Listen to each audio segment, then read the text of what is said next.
अस्सलाम वालेकुम, welcome to cooking present. तो कुकिंग प्रेजेंट आज आपके लिए क्या है, बहुत ही ज़बरदस्त और बहुत ही आसान रेसिपी जो कि आपको देसी घी निकालने का बहुत ही आसान तरीका बनाने वाले हैं। क्योंकि किसी को दही की जाग लगाना मुश्किल लगता है, तो किसी को घंटों ठंडा पानी डाल के मक्खन निकालना बहुत ही मुश्किल लगता है। तो आज हम आपको डायरेक्ट वे बता रहे हैं जिसके ज़रिए आप बग़ैर मक्खन निकाले ही डायरेक्ट अपना देसी घी हासिल कर सकेंगे। ये वीडियो नो डाउट बिगनर्स के लिए है, जिनको ये काम मुश्किल लगता है, उनको देसी घी बाज़ार से ख़रीदना पड़ता है, जिसकी कोई गारंटी भी नहीं है कि वो देसी घी ठीक है या नहीं। यहाँ पे जिस तरह मैंने इकट्ठी की हुई मलाई ले ली है, मलाई को आप जो दूध के ऊपर मलाई आती है उसको आप छानने की मदद से उतार लें। इस तरह किसी भी एयर टाइट कंटेनर के अंदर फ्रीज़र में रखते जाएं। इस सारी मलाई को एक देगची के अंदर शामिल करना है। अब बात यह कि मलाई तो फ्रीज़ हुई होगी, तो इसके लिए बेहद ज़रूरी है कि आप एक दिन पहले उसको फ्रीज़र से निकाल के फ्रिज में रख दें। ये देखें जिस तरह ये बिल्कुल सॉफ्ट है, आप देख सकते हैं। तो जी मैं सारी मलाई को शामिल करती हूँ अपनी इस देगची के अंदर।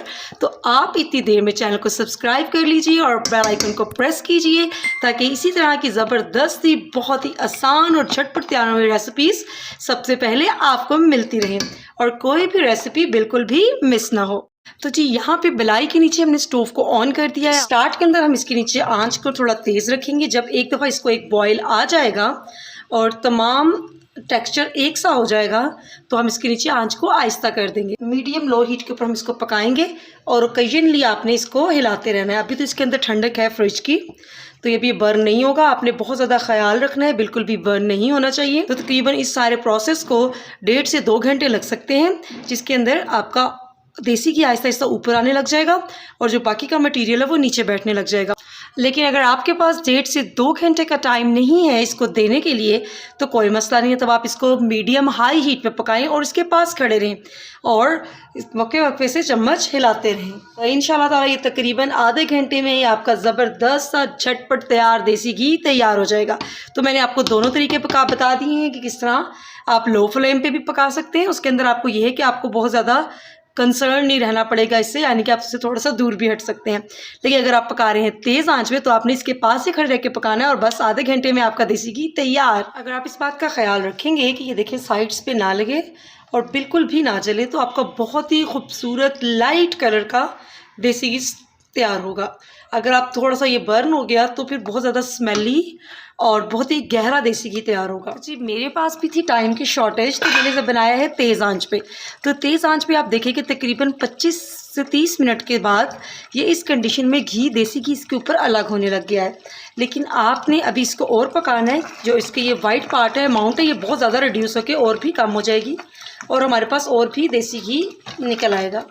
तो बस मज़ीद ज़्यादा से 10 मिनट के अंदर हमारा देसी घी बिल्कुल तैयार हो जाएगा। तो जैसा कि आप देख सकते हैं कि देसी घी ऊपर अभी आ चुका है। आप इसको सेपरेट कर लें इस तरह किसी पव्वे की मदद से।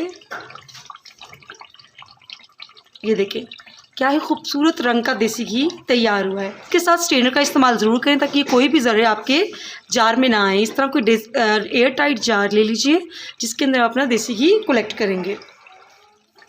देखिए कितना खूबसूरत लाइट कलर का देसी घी तैयार हुआ है और इसकी क्या ही खूबसूरत खुशबू है। इसी तरह हम देसी घी अपना कलेक्ट करते जा रहे हैं। एंड के अंदर हम एक दफ़ा इस सारे मिक्सचर को इस तरह किसी बड़ी छाननी में स्ट्रेन कर लेंगे। जैसा से आप देख सकते हैं इसकी बहुत अच्छे से भुनाई होगी। अब हमने इसके नीचे स्टोव को ऑफ कर दिया है। अब इसको ठंडा होने देंगे और अपना देसी घी स्ट्रेन कर लेंगे।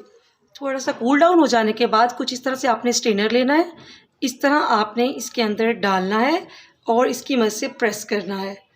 तो ज़बरदस्त हमारे पास देसी घी कलेक्ट हो रहा है। इस तरह आपका कोई सा भी देसी घी ज़ाया नहीं जाएगा और एक अच्छी अमाउंट देसी घी की आपके पास आ जाएगी। और जो ये मिक्सचर अंदर बच रहा है देसी घी निकालने के बाद, इसको आपने बिल्कुल भी ज़ाया नहीं करना है। इससे भी मैं आपको एक रेसिपी बनाना सिखाऊंगी जिसका लिंक मैं ऊपर बायो में दे देती हूँ, जो कि ऑलरेडी मेरे चैनल पे मौजूद है। आप वो बनाएं, वो बच्चों के लिए बहुत ज़्यादा अच्छी और हेल्दी है। छोटे बच्चे ख़ासकर जिनके अभी दांत आ रहे होते हैं वो इसको आराम से खा सकते हैं और बहुत ही ज़्यादा एनर्जेटिक है। तो इसके साथ ही जैसा कि आप देख सकते हैं हमारा कितना प्यारा खूबसूरत लाइट कलर बहुत अच्छी खुशबू वाला देसी घी तैयार है। तो इसको ट्राई करना है, हमारे चैनल पे विज़िट करते रहना है और हमें दुआओं में याद रखना है। अल्लाह हाफिज़।